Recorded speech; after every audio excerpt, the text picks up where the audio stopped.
So here we are on the new progress screen, and as you can see, there are 6 main areas that we can cover.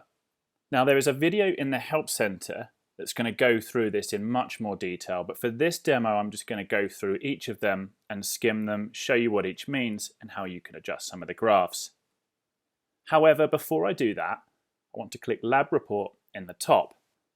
Now I'm not going to go through this in great detail neither, but if I was to open this by just clicking this, we can see that first I've stolen the boss's account because he's been to the lab and had it.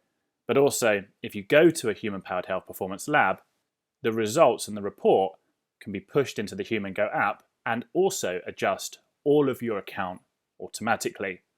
Now to schedule a visit, you're going to click that at the bottom. It's going to open up the Human Powered Health website where you can see all of the current locations. And if I was to click on any of those, it's going to help me schedule an appointment. Alongside from Lab Report is the activity logs. Now this is all of your activities that you've logged within Human Go. So we can scroll through, see Eric's previous activities, and if I want to, I can filter through and search. Now this is really useful if you're looking for a specific activity. But if we head back to the overview now, start going through each of these in a moment, but as you can see in the bottom right, there's a plus icon. So if I click on this, here is how you can add manually each individual metric. So the first one's aerobic and metabolic. So if I click on that, you'll open it up and we can see I've got Eric's threshold information here. Scroll down and see a threshold graph, heart rate zones because I'm currently on heart rate for running, but I can go across, I can see Eric's pace zones, power zones for running, I can change sport to cycling, see his threshold, see the zones, and if I want to, I can click the plus icon in the bottom right, manually add this, and I can change the zones by clicking the pencil icon next to the zones. One cool ability that we have now is to change the date range. So if I click the date at the top, you can see I have all of these various different measurements. I'm just going to do year to date for now. So that's Jan 1st, April 4th. And if I click backwards, you can see the same time period for last year. This is really cool to just be able to compare certain time periods, so maybe certain parts of your season. If I click the hamburger icon in the top right, you can see it opens up all of the entries into Eric's account. So as you add tests, as you assess your performance, if you have a lab report, you see all of that pull in here. So for body composition, I'm going to click that.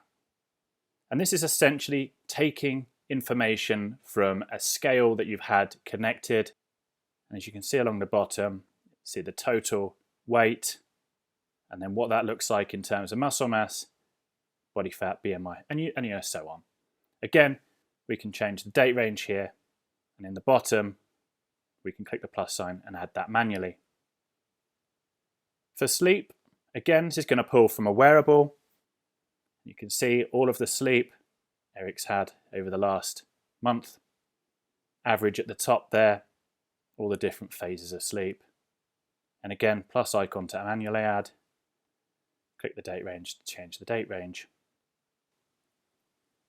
So for health metrics, here we have average resting heart rate, average heart rate variability, heart health, which is a graph showing your resting heart rate and heart rate variability, and then daily perception graph at the bottom too. Again, this pulls from a wearable, such as Apple Health, Garmin, or you can press the plus icon in the bottom right and add it manually. Goal stats, so this is specific to the certain goals, so obviously different to what I showed you earlier for me. We've got Roth Triathlon, Berlin Marathon, and so on. And I can change between the different goals to see how Eric is doing on the road to that. And the fitness chart there. Blue line we want to see going up over a long period of time, depending on your starting point and the end point or the target point. Training zones, timing zone at the bottom. Compliance. Scroll back up. We can change it between the different sports as well.